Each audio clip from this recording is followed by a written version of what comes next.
Price the Lord. അനുഗ്രഹിക്കപ്പെട്ട ഒരു സമയം കൂടെ കർത്താവിൻ്റെ തിരുവചനത്തിന് മുമ്പാകെ നമുക്ക് തന്നിരിക്കുക. കർത്താവിന് നമുക്ക് സ്തോത്രം ചെയ്യാം. ഇന്നത്തെ രാത്രി ദൈവവചന ശുശ്രൂഷയ്ക്കായി അപ്പോസ്തലനായ പൗലോസ് തീത്തോസിന് എഴുതിയ ലേഖനം 2-ാം അധ്യായത്തിൻ്റെ 12-13 വാക്യങ്ങൾ നമുക്ക് വായിക്കാം. Epistle to Titus chapter 2 verses 12 and 13. നാം ഭാഗ്യകരമായ പ്രത്യാശയ്ക്കായും മഹാദൈവവും നമ്മുടെ രക്ഷിതാവുമായ യേശു ക്രിസ്തുവിന്റെ തേജസ്സിന്റെ പ്രത്യക്ഷതയ്ക്കായി കാത്തുകൊണ്ട് ഭക്തികേടും പ്രപഞ്ചമോഹങ്ങളും വർജിച്ചിട്ട് ഈ ലോകത്തിൽ സുബോധത്തോടും നീതിയോടും ദൈവഭക്തിയോടും ജീവിച്ചു പോരേണ്ടതിന് അത് നമ്മെ ശിക്ഷിച്ച് വളർത്തുന്നു.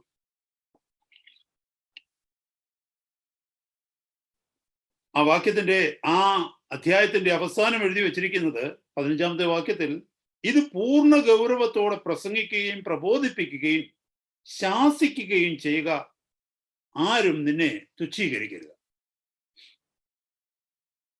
സഹോദരങ്ങളെ, നമ്മളെ വിളിച്ചിരിക്കുന്നത് ഒരു ഭാഗ്യകരമായ പ്രത്യാശയ്ക്കായിട്ട്. We are looking for a blessed hope. അത് ആ വാക്യത്തിൽ എഴുതിയിരിക്കുന്നത്, looking for that blessed hope and the glorious appearing of the great God and our Savior Jesus Christ. ഈ ലോകത്തിൽ നമുക്കൊരു വലിയ പ്രത്യാശയുണ്ട്. ആ പ്രത്യാശയെ കുറിച്ച് പരിശുദ്ധാത്മാവ് പറയുന്നത് ഭാഗ്യകരമായ പ്രത്യാശ എന്ന്, ബ്ലെസ്സഡ് ഹോപ്പ്. നമുക്കറിയാം ആ പ്രത്യാശ എന്താണെന്നുള്ളത്. നമ്മുടെ വാഴ്ത്തപ്പെട്ട കർത്താവിനോടുകൂടെ നിത്യതയിൽ അസംഖ്യ യുഗങ്ങൾ വസിക്കുക, അതൊരു വലിയ പ്രത്യാശയാണ്. നമ്മുടെ വാഴ്ത്തപ്പെട്ട കർത്താവിനോട് കൂടെ നിത്യയുഗങ്ങൾ വസിക്കുക എന്നുള്ളതാണ് നമ്മുടെ പ്രത്യാശ. അത് മാത്രമല്ല, നമ്മുടെ വാഴ്ത്തപ്പെട്ട കർത്താവിന്റെ മഹത്വ പ്രത്യക്ഷത അവിടുന്ന് ഏത് നിമിഷവും നമ്മളെ ചേർക്കുവാൻ വരും എന്നുള്ള പ്രത്യാശ. അവിടെ അപ്പോസ്തലൻ പറയുകയാണ്, ആ പ്രത്യാശയ്ക്കായി നമ്മൾ ഒരുങ്ങണം, ആ പ്രത്യാശയ്ക്കായി നമ്മൾ കാത്തുകൊണ്ടിരിക്കണം. മറ്റൊന്നുമാകരുത് നമ്മുടെ പ്രത്യാശ. കഷ്ടതകളിലൂടെ കടന്നു പോകുമ്പോൾ, പ്രയാസങ്ങളിലൂടെ കടന്നു പോകുമ്പോൾ, കർത്താവിന്റെ നാമം നിമിത്തം കഷ്ടം അനുഭവിക്കേണ്ടി വരുമ്പോൾ, നിന്ന ചുമക്കേണ്ടി വരുമ്പോൾ, പ്രതികൂലങ്ങളുടെ അനുഭവത്തിൽ കടന്നു വരുമ്പോൾ, ഈ പ്രത്യാശയായിരിക്കണം നമ്മളെ മുന്നോട്ട് നയിക്കേണ്ടതെന്ന് അപ്പോസ്തലൻ ഇവിടെ പറയുന്നു. ഒന്ന് ശ്രദ്ധിച്ചു കേട്ടെ. ഈ ഭാഗ്യകരമായ പ്രത്യാശയ്ക്കായി മഹാദൈവവും നമ്മുടെ രക്ഷിതാവുമായ യേശു ക്രിസ്തുവിന്റെ തേജസ്സിന്റെ പ്രത്യക്ഷതയ്ക്കായി കാത്തും കൊണ്ട് ഭക്തികേടും പ്രപഞ്ചമോഹങ്ങളും വർജിച്ചിട്ട്, അതിനെ ഉപേക്ഷിച്ചിട്ട്, ഭക്തികേടിനെ ഉപേക്ഷിച്ചിട്ട്, പ്രപഞ്ചമോഹങ്ങളെ ഉപേക്ഷിച്ചിട്ട് ഈ ലോകത്തിൽ സുബോധത്തോടെ എന്ന് പറയുമ്പോൾ സോബർലി, സുബോധത്തോടെ എന്ന് പറഞ്ഞാൽ സുബോധമുള്ളവരാകുക. സുബോധമില്ലാത്തവരെന്ന് പറഞ്ഞാൽ നമുക്കറിയാം എന്താ സംഭവിക്കുന്നത്. മദ്യപിച്ചൊക്കെ സുബോധം കെടുമ്പോൾ അവരെവിടെയാ ഇരിക്കുന്നത്, എവിടെയാ കിടക്കുന്നത്, എന്താ സംസാരിക്കുന്നത്. അതായത് they live in an unreal world. യാഥാർത്ഥ്യമില്ലാത്ത മറ്റൊരു ലോകത്താണ് സുബോധമില്ലാത്തവർ ജീവിക്കുന്നത്.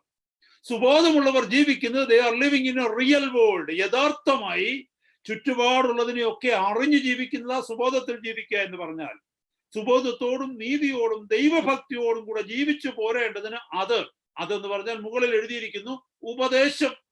അത് എന്ന് പറയുന്നത് ഉപദേശം, ദൈവിക ഉപദേശം നമ്മെ ശിക്ഷിച്ചു വളർത്തുന്നു. Praise God. ഇന്നത്തെ രാത്രി നമ്മൾ കേൾക്കുവാൻ പോകുന്ന ദൈവവചനം എന്ന് പറയുന്നത് കർത്താവിന്റെ മടങ്ങി വരവിനെ കുറിച്ച് പ്രതിപാദിക്കുന്ന ചില വിഷയങ്ങളെ കുറിച്ചാണ്. എന്നെ കേൾക്കുന്ന സഹോദരങ്ങളെ, ഈ മഹാപ്രത്യാശ, ഭാഗ്യകരമായ പ്രത്യാശ എന്ന് പറയുന്നത് കർത്താവിന്റെ മടങ്ങി വരവും നമ്മളെ കൊണ്ട് കർത്താവ് മടങ്ങിപ്പോകുന്ന അവസ്ഥയുമാണ്. കർത്താവിനോടുകൂടെ വസിക്കുവാൻ തക്കവണ്ണം ആക്കി തീർക്കുന്ന അവസ്ഥയുമാണ്. ഇന്നത്തെ രാത്രികാലം വളരെ പ്രാർത്ഥനയോടെ നമ്മൾ ഹാലലൂയ കർത്താവിന്റെ സന്നിധിയിലായിരിക്കുക. Praise God, hallelujah. നമ്മുടെ കർത്താവ് താൻ ഈ ലോകം വിട്ട് മടങ്ങിപ്പോകുന്നു എന്നുള്ള സത്യം ശിഷ്യന്മാരോട് പറഞ്ഞു. അപ്പോൾ താൻ മടങ്ങിപ്പോകും, അല്ലെങ്കിൽ സ്വർഗത്തിലേക്ക് താൻ കടന്നു പോകുമെന്നുള്ളത് മാത്രമല്ല കർത്താവ് പറഞ്ഞത്, താൻ സ്വർഗത്തിൽ പോയിട്ട് ഒരു കാലഘട്ടത്തിന് ശേഷം തൻ്റെ പിതാവ് നിശ്ചയിച്ചിരിക്കുന്ന അവധിയിൽ താൻ നമ്മളെ ചേർക്കുവാൻ തക്കവണ്ണം മടങ്ങി വരുമെന്ന് ഒരു വാഗ്ദത്തം തന്നിട്ടുണ്ട്.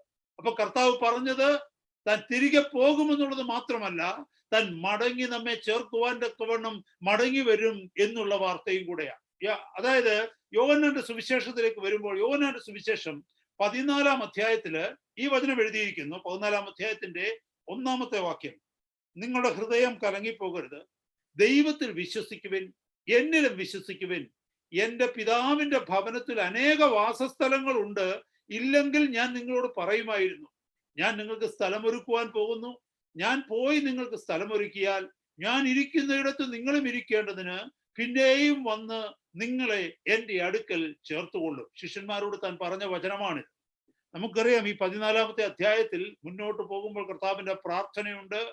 ശിഷ്യന്മാരോട് താൻ വചനം പറഞ്ഞ് ഉറപ്പിക്കുന്നുണ്ട്. അതിനുശേഷം ഹല്ലേലൂയ സ്തോത്രം, തന്നെ ഹല്ലേലൂയ പരീശന്മാരും സദൂക്യരും അയച്ച പടയാളികൾ വന്ന് അറസ്റ്റ് ചെയ്തുകൊണ്ട് പോകുന്ന ഒക്കെ നമുക്ക് കാണുവാനായിട്ട് കഴിയും. അപ്പോൾ ഏറ്റവും ഒടുവിൽ അവരോട് സംസാരിക്കുന്ന വചനഭാഗമാണ് ഈ 14-ാം അധ്യായത്തിൽ നാം കാണുന്ന വചനഭാഗം.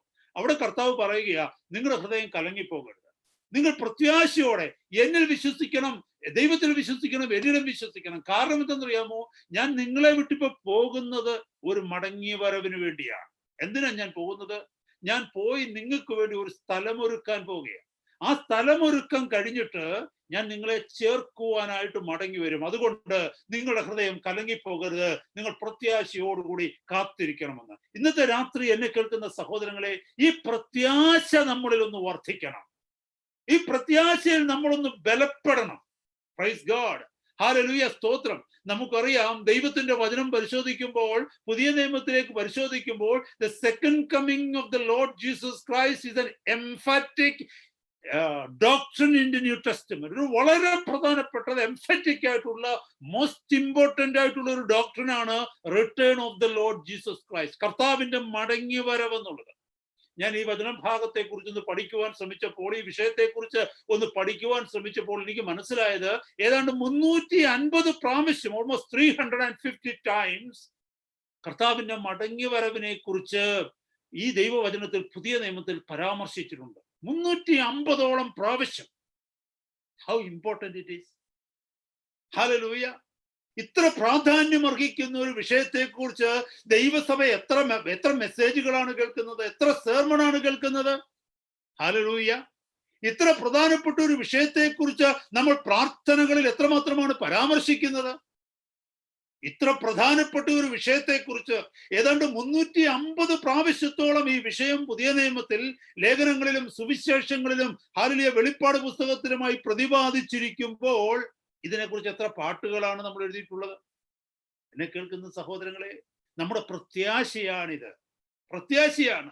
നാം എപ്പോഴും, ഞാനൊരു ഉദാഹരണം പറയാം സഹോദരങ്ങളെ, നമ്മുടെ ഈ സ്നാനത്തെ കുറിച്ചൊക്കെയാണല്ലോ ദൈവസഭയിൽ ആദ്യം ഏറ്റവും കൂടുതൽ നമ്മൾ പ്രസംഗിക്കുന്ന വിഷയമാണ് സ്നാനം, അല്ലേ? മറ്റുള്ളവരെ കാണുമ്പോൾ, കേൾക്കുമ്പോൾ, അല്ലെങ്കിൽ മറ്റുള്ളവരെ സഭയിലേക്ക് കൊണ്ടുവരുമ്പോൾ ഏറ്റവും പ്രധാനപ്പെട്ട വിഷയമാണ് സ്നാനം. എന്നാൽ ഞാൻ അതിനെക്കുറിച്ചൊന്ന് പഠിക്കുവാൻ ശ്രമിച്ചപ്പോൾ എനിക്ക് മനസ്സിലായത്, അപ്പോസ്തലൻ എഴുതിയ 13 ലേഖനങ്ങളിൽ, ഇപ്പോൾ എബ്രായ ലേഖനവും അപ്പോസ്തലനായ പൗലോസായി എഴുതിയതെങ്കിൽ 14 ലേഖനങ്ങളിൽ വെറും 13 പ്രാവശ്യം മാത്രമേ സ്നാനത്തെക്കുറിച്ച് മെൻഷൻ ചെയ്തിട്ടുള്ളൂ. എന്നാൽ ഏതാണ്ട് 49-50 പ്രാവശ്യങ്ങളിൽ ടൈമില് കർത്താവിന്റെ വരവിനെ കുറിച്ച് അപ്പോസ്തലനായ പൗലോസ് പറയുന്നുണ്ട്. ശ്രദ്ധിക്കണം, ആ ഇമ്പോർട്ടൻസിനെ കുറിച്ച് ഞാൻ പറയുക കേട്ടോ. സ്നാനം ഇമ്പോർട്ടന്റ് അല്ലെന്നല്ല പറഞ്ഞത്. Praise God. എന്നാൽ ഏറ്റവും പ്രധാനപ്പെട്ട ചില വിഷയങ്ങളെ മറന്നിട്ടാണ് നാം ജീവിക്കുന്നത്. അതുകൊണ്ട് എന്താ, സഭയിലേക്കൊന്ന് നോക്ക്, വിശ്വാസികളുടെ ജീവിതങ്ങളിലേക്ക് നോക്ക്. പ്രത്യാശ നഷ്ടപ്പെട്ടു പോയി, ആശ നഷ്ടപ്പെട്ടു പോയി. ആശ നഷ്ടപ്പെട്ടവരുടെ മുഖം നമ്മൾ ആരെങ്കിലും കണ്ടിട്ടുണ്ടോ? ആശ നഷ്ടപ്പെട്ടു കഴിഞ്ഞാൽ അതിന് പറയുന്നത് നിരാശ എന്നാ പറയുന്നത്, അല്ലേ? പ്രത്യാശയില്ലെങ്കിൽ അതിന് ഓപ്പോസിറ്റ് എന്താണ്? നിരാശ. അപ്പൊ നമ്മുടെ ഏക പ്രത്യാശ എന്ന് പറയുന്നത് കർത്താവിന്റെ വരവും കർത്താവിനോട് കൂടെയുള്ള ജീവിതവുമാണ്. ആ പ്രത്യാശ നമ്മുടെ ജീവിതത്തിൽ ഇല്ലെങ്കിൽ നമ്മുടെ മുഖത്ത് നിരാശയുണ്ടാകും. നിരാശപ്പെടുന്ന ഒരു മനുഷ്യന്റെ പ്രകൃതി നമുക്കറിയാമോ? നിരാശപ്പെടുന്ന ഒരു വ്യക്തി ആകെ ഡിസ്റ്റർബ്ഡ് ആയിരിക്കും, വളരെ ഫ്രസ്ട്രേറ്റഡ് ആയിരിക്കും. എപ്പോഴും ഓർക്കണമേ, നിരാശപ്പെട്ടിരിക്കുന്ന ഒരു വ്യക്തി എന്ന് പറയുന്നത് എപ്പോഴും ഫ്രസ്ട്രേറ്റഡ് ആണ്. ആൾ എന്താ ചെയ്യുന്നത്, എന്താ പറയുന്നത്, എങ്ങനെയാ ബിഹേവ് ചെയ്യുന്നത്, എവിടേക്കാ ഓടുന്നത്, ഒന്നും ആളുടെ നിശ്ചയമില്ല. കാരണം ആള് നിരാശയിലാണ്. ആ നിരാശ ജീവിതമാണ് പലരെയും ഭൗതിക ജീവിതത്തെക്കുറിച്ച് ചിന്തിക്കുമ്പോൾ ആ നിരാശയാണ് പലരെയും ആത്മഹത്യയിലേക്ക് നയിക്കുന്നത്, സൂയിസൈഡ് അറ്റംപ്റ്റിലേക്ക്, സൂയിസൈഡൽ ആക്കുന്നതിന്റെ കാരണം എന്താണെന്ന് വെച്ചാൽ ഡിപ്രഷൻ അല്ലെങ്കിൽ ഡിസപ്പോയിന്റ്മെന്റ്സ് വർദ്ധിക്കുമ്പോഴാണ്. ആത്മീയ ജീവിതത്തിലേക്ക് നോക്കുമ്പോൾ സഹോദരങ്ങളെ, ഈ പ്രത്യാശ, കർത്താവിന്റെ വരവിനെ കുറിച്ചുള്ള പ്രത്യാശ നമ്മുടെ ഹൃദയത്തിൽ ഇല്ലെങ്കിൽ, ആ പ്രത്യാശയല്ല ആത്മീയ ജീവിതത്തിലേക്ക് നമ്മളെ നയിക്കുന്നുവെങ്കിൽ, നമ്മുടെ ക്രിസ്തീയ ജീവിതം എന്ന് പറയുന്നത് വെറും പൊള്ളയായിരിക്കും, ശൂന്യമായിരിക്കും. വെറുതെ വന്നിരിക്കുന്നു, പാടുന്നു, പ്രാർത്ഥിക്കുന്നു. യോഗങ്ങളൊക്കെ, കൂട്ടായ്മകളൊക്കെ നമുക്ക് ഭാരമായി തോന്നും. കൂട്ടായ്മകളും യോഗങ്ങളും അല്ലെങ്കിൽ ഫെലോഷിപ്പുകളൊക്കെ, സഹോദരങ്ങളോട് ചേരുന്നതൊക്കെ, ആരാധനാ യോഗങ്ങളൊക്കെ വെറും ചട്ടങ്ങളായും വെറും ഹാലലിയ എന്തെങ്കിലും ഒരു എന്താ പറയുന്നത് ഔപചാരികമായി മാറും. കാരണം എന്താണെന്നറിയാമോ? അകത്ത സന്തോഷമില്ല, അകത്ത പ്രത്യാശയില്ല, അകത്ത ഒരുക്കമില്ല. എന്തിനോ വേണ്ടി ഞാൻ കാത്തിരിക്കുന്നു എന്നുള്ള ഓർമ്മ നമുക്കില്ല. സഹോദരങ്ങളെ, ഈ കാത്തിരിക്കുന്നതിനെ കുറിച്ചൊക്കെ നമ്മൾ പറയുമ്പോഴേ നമുക്ക് ഒത്തിരി അനുഭവങ്ങളുണ്ട് കാത്തിരിപ്പിനെ കുറിച്ചൊക്കെ പറയാൻ. നമ്മൾ വളരെ ആഗ്രഹത്തോടെ കാത്തിരുന്ന പല സന്ദർഭങ്ങൾ ഭൗതിക ജീവിതത്തിൽ നമുക്കുണ്ട്, അല്ലേ? നമുക്കറിയാം, ഈ ഗൾഫിൽ നിന്നൊക്കെ ഭർത്താക്കന്മാരൊക്കെ നാട്ടിലേക്ക് മടങ്ങി ചെല്ലുന്ന, അവധിക്കൊക്കെ ചെല്ലുന്ന സമയം നാട്ടിൽ വിളിച്ചു പറയാന്ന് ചോദിച്ചാൽ ഇത്രാം തീയതി ഞാൻ വരികയാണെന്ന് പറഞ്ഞു കഴിഞ്ഞാൽ ആ ഭാര്യയും ആ കുഞ്ഞുങ്ങളും എത്ര ആകാംക്ഷയോടെയാണ് തങ്ങളുടെ പ്രിയപ്പെട്ടവന് വേണ്ടി കാത്തിരിക്കുന്നത്. എത്ര ആകാംക്ഷയാ, എത്രമാത്രം ഒരുക്കമാണ് ഭവനത്തിലുള്ളത് ഓർത്ത് നോക്കിയേ. മുറ്റമൊക്കെ എന്റെ ചെറുപ്പത്തിലൊക്കെ ഞങ്ങളുടെ അടുത്തൊക്കെ ഗൾഫുകാരൊക്കെ ഉള്ളപ്പോഴ് അവരൊക്കെ 2-3 വർഷം കഴിയുമ്പോഴും മടങ്ങി വരും, അവധിക്ക് വരും. അപ്പൊ അവരവിടെ മടങ്ങി വരുന്നു എന്നറിയുമ്പോൾ ആ നാട് മുഴുവൻ അവർ അറിയിക്കും. വീട്ടുകാർ പറയും, ഇന്ന ഞങ്ങളുടെ മോൻ വരുന്നുണ്ട്, അല്ലെങ്കിൽ എന്താ എന്റെ ഭർത്താവ് വരുന്നുണ്ട്, എന്റെ പപ്പ വരുന്നുണ്ട്, അല്ലേ എന്റെ ആങ്ങള വരുന്നുണ്ട്. വീടെല്ലാം വൃത്തിയാക്കും, നല്ല ഭക്ഷണ സാധനങ്ങൾ അന്നത്തെ ദിവസം ഉണ്ടാക്കി വെക്കും. കുഞ്ഞുങ്ങളന്ന് സ്കൂളിൽ പോകത്തില്ല, അവർ അവധി എടുത്തിരിക്കും പപ്പയെ കാണാൻ വേണ്ടി, അല്ലേ? അത് കാത്തിരിപ്പിൻ്റെതാണ്. പ്രത്യാശയോടെ കാത്തിരിക്കുക. ഏറ്റവും പ്രിയപ്പെട്ടവൻ മടങ്ങി വരും. കുറെ നാളുകൾക്ക് ശേഷം പ്രിയപ്പെട്ടവനെ കാണാൻ പോകുകയാണ്. ഇതാ പ്രത്യാശ. അപ്പൊ നിങ്ങളൊന്ന് ചിന്തിച്ചേ, ആ വീട്ടിൽ എപ്പോഴും സന്തോഷമാകട്ടോ, ആ വീട്ടിൽ ദുഃഖമൊന്നുമില്ല, ആ വീട്ടിൽ പാട്ടുപാടിക്കൊണ്ട് നടക്കും കുട്ടികൾ, അവരുടെ മുഖത്തൊക്കെ ഒരു പ്രസന്നതയുണ്ട്. എന്നെ കേൾക്കുന്ന ദൈവമക്കളെ, ദൈവസഭയുടെ മധ്യത്തിലേക്ക് ഒന്ന് നോക്കിക്കേ, സഹോദരങ്ങളുടെ മധ്യത്തിലേക്ക് നോക്കിക്കേ, വിശ്വാസികളുടെ മുഖത്തേക്ക് നോക്കിക്കേ. ആ സന്തോഷമുണ്ടോ ഇന്ന്? ആ തൃപ്തി ഉണ്ടോ സഭയുടെ മധ്യത്തിൽ? സഭയുടെ മധ്യത്തിൽ ആ പാട്ടും ആ ഹല്ലേലൂയ സ്തോത്രം, ആ നൃത്തവും ഇന്നുണ്ടോ? ഇല്ല, അതൊക്കെ പോയി കഴിഞ്ഞു. ഇന്ന് പലതും ലോകത്തിലേക്ക് കടന്നു ലോകത്തിലേക്ക് പോവുകയാ പലരും സന്തോഷത്തിന് വേണ്ടി. സഭയ്ക്കകത്തുള്ളവർ സന്തോഷത്തിന് വേണ്ടി ലോകത്തിലേക്ക് പോയിക്കൊണ്ടിരിക്കുക ഇന്ന്. ഹല്ലേലൂയ സ്തോത്രം. അതില്ലാതെയാകണമെന്നുണ്ടെങ്കിൽ ഈ പ്രത്യാശ നമ്മുടെ ഹൃദയത്തിലേക്ക് കടന്നു വരണം. ഹല്ലേലൂയ. ഇത്ര പ്രധാനപ്പെട്ട ഒരു വിഷയമാണ് നമ്മൾ മിസ് ചെയ്യുന്നത്, കർത്താവിന്റെ വരവിനെ കുറിച്ചുള്ള വിഷയം. അതുകൊണ്ട് ഇന്നത്തെ രാത്രി മറ്റൊന്നും നമ്മൾ ചിന്തിക്കരുത്. Hallelujah. I have only one mission to do tonight, to get that into our heart. നമ്മുടെ ഹൃദയത്തിന്റെ ഉള്ളിലേക്ക് ഈ വിഷയത്തെ കൊണ്ടുവരുക ഒരിക്കലും നമ്മൾ മറക്കാതെ.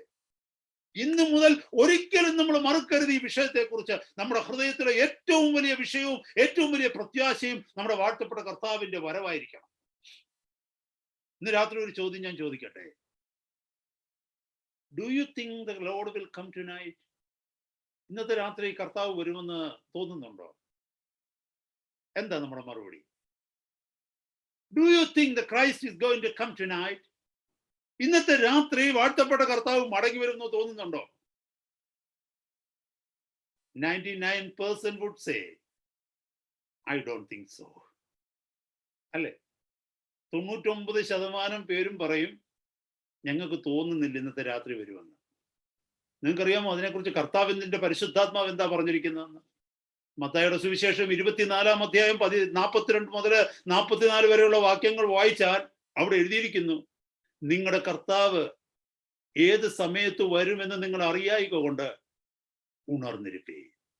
മനസ്സിലായോ?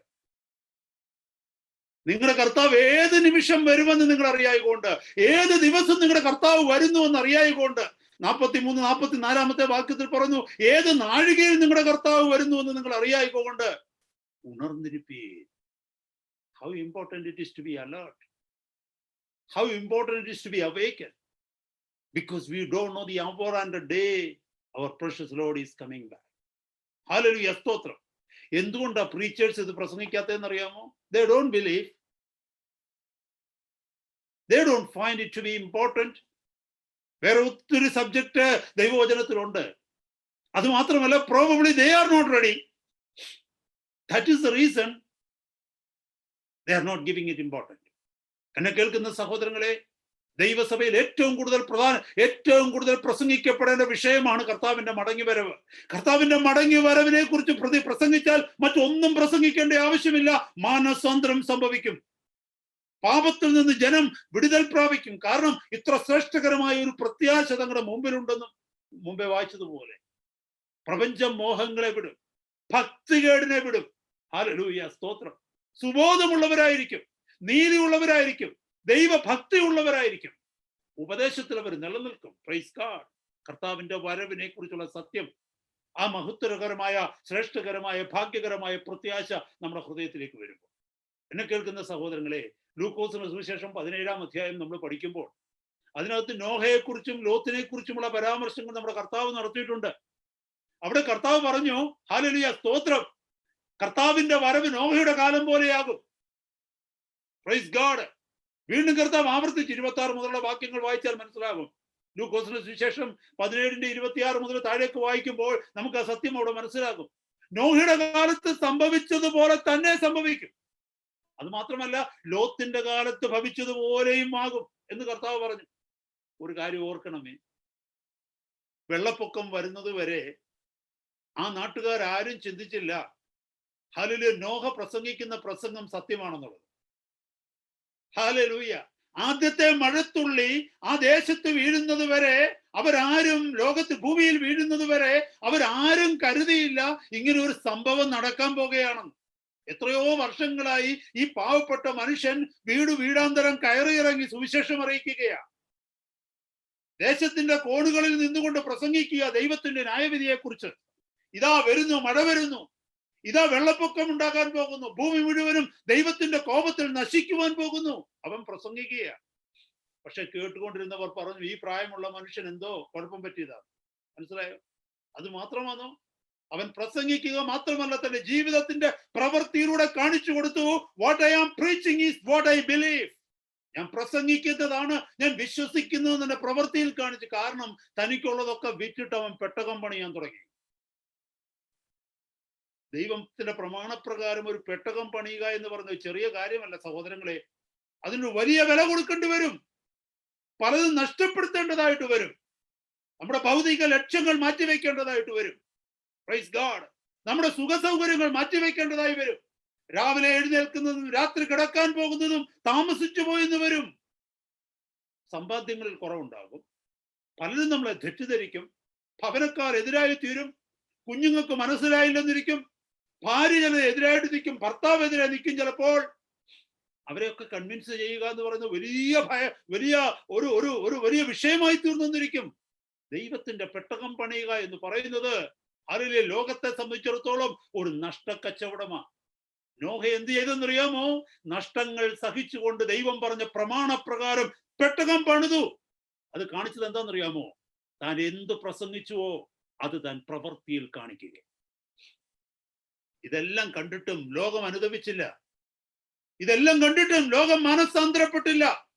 ഓരോ ദിവസങ്ങൾ മുന്നോട്ട് കഴിയും തോറും ലോകം അറിയാത്ത ഒരു കാര്യം അദൃശ്യ ലോകത്ത് സംഭവിച്ചു കൊണ്ടിരുന്നു. എന്തെന്നറിയാമോ? ദൈവത്തിന്റെ ന്യായവിധി ആ ജനത്തോട് അടുത്തു വന്നുകൊണ്ടിരിക്കുക. ദൈവത്തിന്റെ ന്യായവിധി ആ ജനത്തോട് അടുത്തു വന്നുകൊണ്ടിരിക്കുക. കർത്താവ് പറഞ്ഞു എന്താ? ലൂക്കോസിന്റെ സുവിശേഷം 17-ാം അധ്യായത്തിൽ കർത്താവ് പറഞ്ഞു, നോഹയുടെ കാലത്ത് സംഭവിച്ചതുപോലെ തന്നെ മനുഷ്യപുത്രന്റെ നാളിലുമാകും. ഇന്ന് ദൈവത്തിന്റെ പരിശുദ്ധാത്മാവ് ലോകത്ത് മുഴുവനും സുവിശേഷം പറയുക, മാനസാന്തരപ്പെട്, മാനസാന്തരപ്പെട്, മാനസാന്തരപ്പെട്. ദൈവത്തിന്റെ പെട്ടകമായ ക്രിസ്തുവിന്റെ പെട്ടകമായ സഭയുടെ പണി നടന്നുകൊണ്ടിരിക്കുക. ഈ സഭ പണിയുവാൻ അനേകർ ജീവനെ കൊടുക്കുകയാ, അനേകർ സമ്പാദ്യങ്ങളെ കളയുകയാ, അനേകരുടെ ജോലി രാജിവെച്ചിറങ്ങുകയാ, അനേകരുടെ സുഖ സൗകര്യങ്ങളെ വിട്ടിട്ട് അവരെ ക്രൂശിന്റെ പാതയിലൂടെ യാത്ര ചെയ്യുക. എന്ത്? യേശുവിന് വേണ്ടി ക്രിസ്തുവിന്റെ പെട്ടകമാകുന്ന സഭ പണിയുവാൻ. പ്രസംഗിക്കുന്നവർ അവരുടെ പ്രസംഗം പ്രവൃത്തിയിൽ കാണിച്ചു കൊണ്ടിരിക്കുക. എന്നിട്ടും ലോകം വിശ്വസിക്കുന്നില്ല. ദൈവത്തിന്റെ ന്യായവിധി ലോകത്തിന്റെ നേരെ വന്നുകൊണ്ടിരിക്കുന്നു. ലോത്തിന്റെ ജീവിതത്തെ കുറിച്ച് നോക്കി. അതും അവിടെ എഴുതിയിരിക്കുന്നു 17-ാം അധ്യായത്തിന്റെ 26 മുതലുള്ള വാക്യങ്ങളിൽ. ലോത്തിന്റെ കാലത്ത് സംഭവിച്ചതുപോലെ തന്നെയാകും മനുഷ്യപുത്രന്റെ നാളിലും. എന്താ ലോത്തിന്റെ കാലത്ത് സംഭവിച്ചത്? സുഖ സൗകര്യങ്ങളിൽ, ഹാലലിയ, മ്ലേച്ഛതകളിൽ, പെർവേർഷനിൽ, അസാൻമാർഗികതയിൽ മുഴുകിയ ഒരു ലോകം. അവർക്ക് സുഖം മാത്രം മതി, ഭൗതിക സുഖങ്ങൾ മാത്രം മതി, സന്തോഷങ്ങൾ മാത്രം മതി. അവരതിലിങ്ങനെ വിവാഹത്തിന് കൊടുത്തും വിവാഹം കഴിച്ചും, ഹാലലിയ, അരുതാത്തത് ചെയ്ത് പാപത്തിൽ മുഴുകി പാപത്തിന്റെ അവസാനത്തെ ചാറുവരെ അവർ ഊറ്റി കുടിച്ചുകൊണ്ട് അവർ ജീവിക്കുമ്പോൾ അവർ അറിയുന്നില്ല ഗന്ധകവും തീപ്പൊയ്കയും തങ്ങളുടെ ദേശത്തിന് നേരെ അടുത്തുകൊണ്ടിരിക്കുന്നു. എന്നെ കേൾക്കുന്ന സഹോദര സഹോദരി, ഇന്നത്തെ രാത്രി കേൾക്കണമേ. മഹത്വകരമായ പ്രത്യാശയ്ക്ക് നീയും ഞാനും വിളിക്കപ്പെട്ടിരിക്കുന്നുവെങ്കിൽ എന്നെയും നിന്നെയും ഈ ഭൂമിയിൽ സൂക്ഷിക്കേണ്ടത് കർത്താവ് വരുമെന്നുള്ള മഹത്വകരമായ പ്രത്യാശയാ, മറ്റൊന്നും ആയിരിക്കരുത്. അനേകരുടെ ക്രിസ്തീയ ജീവിതത്തിലെ മുഖാന്തരം അല്ലെങ്കിൽ മാനദണ്ഡം എന്ന് പറയുന്ന നരകത്തിൽ വീഴരുതെന്നുള്ളതാണ്. മുമ്പേ ഞാൻ പറഞ്ഞല്ലോ, പ്രത്യാശയില്ലാത്ത ഒരു വ്യക്തിക്കുള്ളത് നിരാശയാണ്. പ്രത്യാശയുള്ള വ്യക്തിക്ക് സന്തോഷമുള്ളപ്പോൾ നിരാശയുള്ള വ്യക്തിക്ക് ദുഃഖമാണുള്ളത്. അതൊരു വിശ്വാസിയുടെ മുഖത്ത് കാണാം. ഒരു വിശ്വാസിയുടെ മുഖത്ത് ദുഃഖമാണ്, പ്രയാസമാണ്. എങ്കിൽ അവരുടെ ഹൃദയത്തിൽ സന്തോഷമില്ല, പ്രത്യാശയില്ലെന്നുള്ളതാണ് അതിന്റെ തെളിവ്. കാരണം ഈ ലോകത്തിൽ ഞാൻ ആശ വെച്ചതൊന്നും എനിക്ക് കിട്ടുന്നില്ലല്ലോ. ഇത്ര നാളും പ്രാർത്ഥിച്ചിട്ട് എനിക്ക് സൗഖ്യം കിട്ടുന്നില്ല. ഇത്ര നാളും പ്രാർത്ഥിച്ചിട്ട് ദൈവം തുറക്കാമെന്ന പറഞ്ഞ വഴിയൊന്നും തുറന്നിട്ടില്ല. ഇത്ര നാളും പ്രാർത്ഥിച്ചിട്ട് മക്കൾക്ക് മാനസാന്തരം വന്നിട്ടില്ല. ഇത്രയും നാൾ പ്രാർത്ഥിച്ചിട്ട് സഭയിൽ ആളുകൾ കൂടുന്നില്ല. ഇത്രയും നാൾ പ്രാർത്ഥിച്ചിട്ട് മറ്റു പ്രയോജനമുള്ളതൊന്നും കാണുന്നില്ല. അവസ്ഥകൾ മാറുന്നില്ല. ദുഃഖം, ദുഃഖം, ദുഃഖം. അങ്ങനെ എത്രയോ പേര് ശുശ്രൂഷ വിട്ടുപോയിരിക്കുന്നു.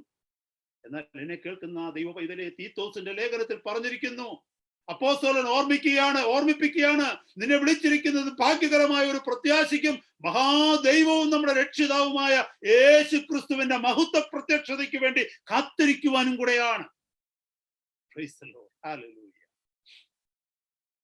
മറന്നു പോകരുത് സഹോദരങ്ങളെ. ഹല്ലേലൂയ. ഇന്നത്തെ രാത്രി മറ്റൊന്നും മനസ്സിലായില്ലെങ്കിലും ഇതോർക്കുക, ഞാൻ ജീവിക്കുന്നത് ഈ ലോകത്തിലെ എന്റെ പ്രവാസകാലം ഞാൻ ഓരോ ദിവസവും കഴിച്ചു കൂട്ടുന്നത് ഈ പ്രത്യാശയ്ക്ക് വേണ്ടി. എന്റെ കർത്താവിനോട് കൂടിയുള്ള വാസം, എന്റെ കർത്താവിനോട് കൂടിയുള്ള വാസം. Praise God. ഒരു കാര്യം ഓർക്കണമേ, when Jesus came for the first time, when he came in the flesh, you know, the people who were preaching about Messiah, the people who were teaching about Messiah, the people who were looking forward to the coming of the Messiah, they couldn't understand when the Messiah came. മറന്നു പോകരുത് സഹോദരങ്ങളെ. യേശു കർത്താവ് ഈ ഭൂമിയിലേക്ക് കടന്നു വന്നപ്പോൾ മിശിഹായുടെ വരവിനെ കുറിച്ച് പ്രസംഗിച്ചവർ, മിശിഹായുടെ വരവിനെ കുറിച്ച് പഠിപ്പിച്ചവർ, മിശിഹായുടെ വരവിന് വേണ്ടി കാത്തിരുന്ന യഹൂദജനം യഥാർത്ഥം മിശിഹ വന്നപ്പോൾ മിശിഹായെ തിരിച്ചറിഞ്ഞില്ല.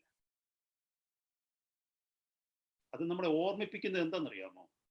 യേശുവിനെ കുറിച്ച് പ്രസംഗിക്കുന്ന നമ്മൾ, യേശുവിന്റെ വരവിന് വേണ്ടി കാത്തിരിക്കുന്നു എന്ന് പറയുന്ന നമ്മൾ, യേശുവിനെ പ്രകീർത്തിച്ച് പാടുന്ന നമ്മൾ, പ്രസംഗിക്കുന്ന നമ്മൾ, കർത്താവ് വരുമ്പോൾ ഒരുപക്ഷെ അവനോടുകൂടെ ഉണ്ടാകുമോ എന്ന് പറയാൻ പറ്റത്തില്ല.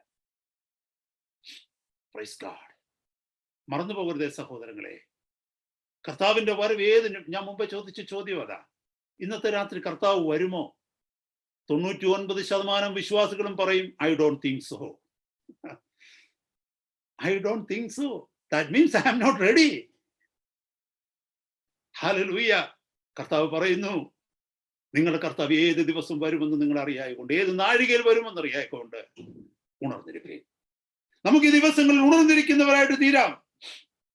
ഹല്ലേലൂയ.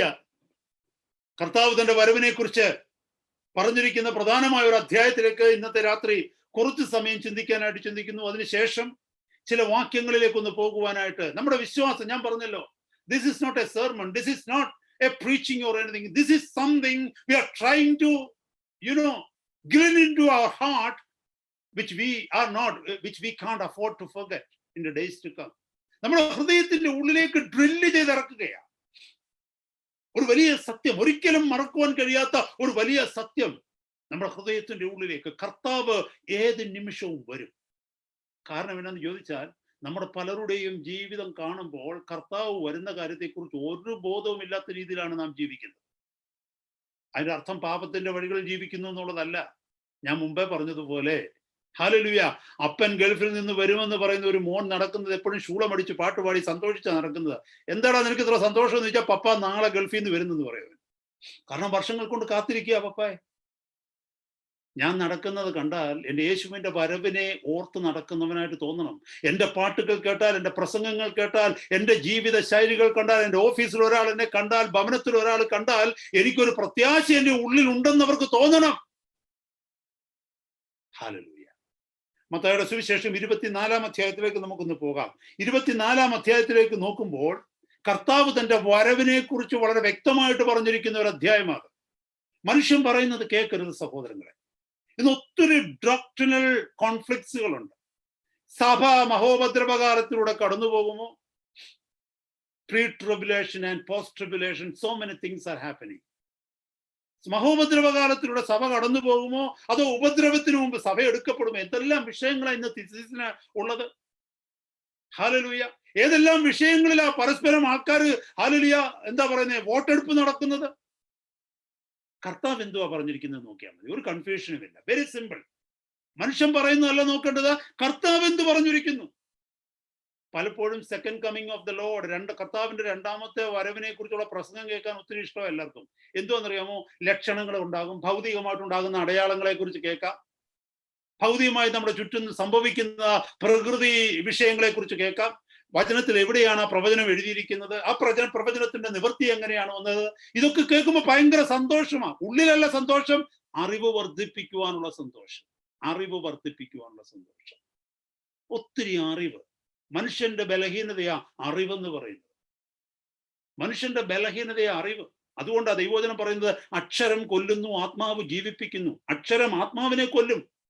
നമ്മുടെ ഭൗതികതയെ പലപ്പോഴും അക്ഷരം കൊല്ലും. കാരണം ഒത്തിരി അക്ഷരങ്ങൾ വരുമ്പോഴാണ് നാം ദൈവത്തെ ചോദ്യം ചെയ്യുന്നത്. അറിവ് ഒത്തിരി വർദ്ധിക്കുമ്പോഴാണ് ദൈവത്തിന് കീഴ്പ്പെടുവാൻ നമുക്ക് കഴിയാതെ വരുന്നത്. ഒരു പക്ഷേ അതുകൊണ്ടായിരിക്കാം കർത്താവ് അറിവില്ലാത്തവരെ തന്നെ ശിഷ്യന്മാരായിട്ട് ആദ്യം തെരഞ്ഞെടുത്തത്. അവർ ചോദ്യം ചെയ്യത്തില്ല തങ്ങളുടെ ബുദ്ധി കൊണ്ട് കർത്താവിനെ. ഹല്ലേലൂയ. എന്നെ കേൾക്കുന്ന സഹോദരങ്ങളെ, ഈ 24-ാം അധ്യായം തുടങ്ങുമ്പോൾ തന്നെ കർത്താവിന്റെ വരവിനെ കുറിച്ച് ആ ശിഷ്യന്മാർ ചോദിക്കുന്നത്. നിന്റെ വരവിനുള്ള അടയാളം എന്താ? അപ്പോൾ അതിനുള്ള പ്രത്യക്ഷമായ അടയാളങ്ങൾ പറയുന്നുണ്ട്. ആരും നിങ്ങളെ തെറ്റിക്കാതിരിക്കാൻ സൂക്ഷിച്ചുകൊള്ളുവിൻ. ആദ്യം പറഞ്ഞതാ, ആരും നിങ്ങളെ തെറ്റിക്കരുത്. ഞാൻ എൻ്റെ വരവെന്നും പറഞ്ഞുകൊണ്ട്, അല്ലെങ്കിൽ എൻ്റെ ഉപദേശമെന്നും പറഞ്ഞുകൊണ്ട് പലരും നിങ്ങളെ ഉപദേശിക്കും. അതിനകത്ത് വീണു പോകരുത്. അപ്പോൾ ഡിസെപ്ഷനെ കുറിച്ച് ആദ്യം പറയുന്നത്. ഞാൻ അവിടെ ഒന്നും നിൽക്കുന്നില്ല, ഞാൻ താഴേക്ക് പോവുകയാണ്. ഡിസെപ്ഷനെ കുറിച്ചാ പറയുന്നത് തുടക്കത്തിൽ. ഇന്ന് ഈ ലോകത്തിലേക്ക് നോക്കിയാൽ ഡിസെപ്ഷൻ ഉണ്ടോ? ഇഷ്ടം പോലുണ്ട്. ദൈവസഭ എന്ന് പറയുന്നതിനകത്ത് വഞ്ചനയുണ്ടോ? ഇഷ്ടം പോലുണ്ട്. ഇന്റർനെറ്റിൽ അത് മാത്രമേ ഉള്ളൂ. ഈ പറയുന്ന വിശ്വാസികൾക്ക് അത് മാത്രം മതി. കാരണം ക്രൂശിന്റെ വഴിയെക്കുറിച്ചും ക്രൂശിന്റെ പാതയെക്കുറിച്ചും കേൾക്കണ്ട. Praise the Lord. ക്രൂശിന്റെ പാതയിലൂടെ നടന്ന വ്യക്തിക്ക് മാത്രമേ ക്രിസ്തു ഇരിക്കുന്നിടത്ത് ഇരിക്കാൻ പറ്റൂ. Praise God. മറന്നു പോകരുത്.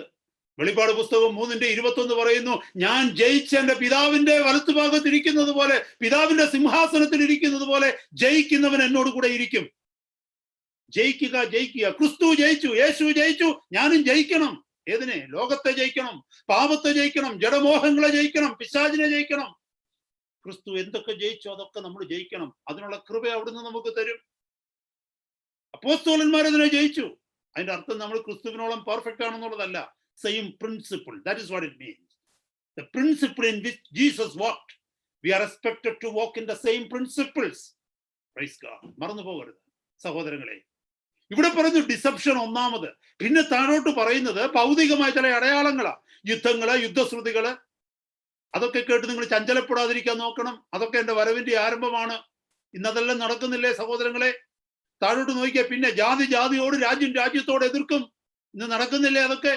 ഇത് ഭൗതികമായ ലക്ഷണങ്ങളാണ്. ഇവിടെ പിന്നെയും താഴോട്ട് വരുമ്പോൾ അവർ നിങ്ങളെ ഉപദ്രവത്തിന് ഏൽപ്പിക്കും. ദൈവസഭ ഉപദ്രവിക്കപ്പെടുന്ന കാണുന്നുണ്ടോ? അത് മാത്രമോ, അവർ നിങ്ങളെ കൊല്ലും.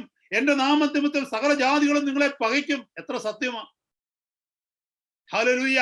താഴേക്ക് വായിച്ചിട്ട് പലരും ഇടറി അന്യോന്യം ഏൽപ്പിച്ചു കൊടുക്കും, അന്യോന്യം പകയ്ക്കുകയും ചെയ്യും. ദൈവസഭയ്ക്കകത്ത് തന്നെ ഇടർച്ചയുണ്ടാകും, അന്യോന്യം പകയ്ക്കും.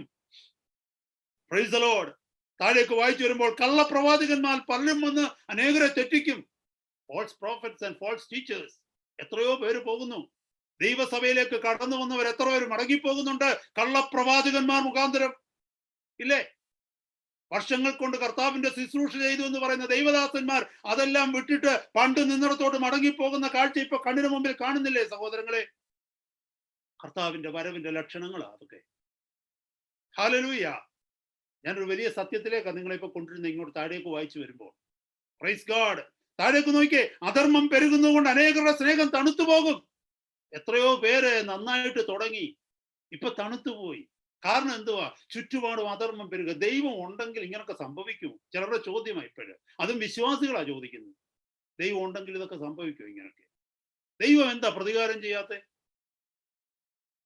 എങ്ങനെ ദൈവത്തെ അറിയാത്തവർ ചോദിക്കുന്നുവോ അതുപോലെ ദൈവത്തെ അറിഞ്ഞു എന്ന് പറയുന്നവർ ചോദിക്കുന്നു. Praise God.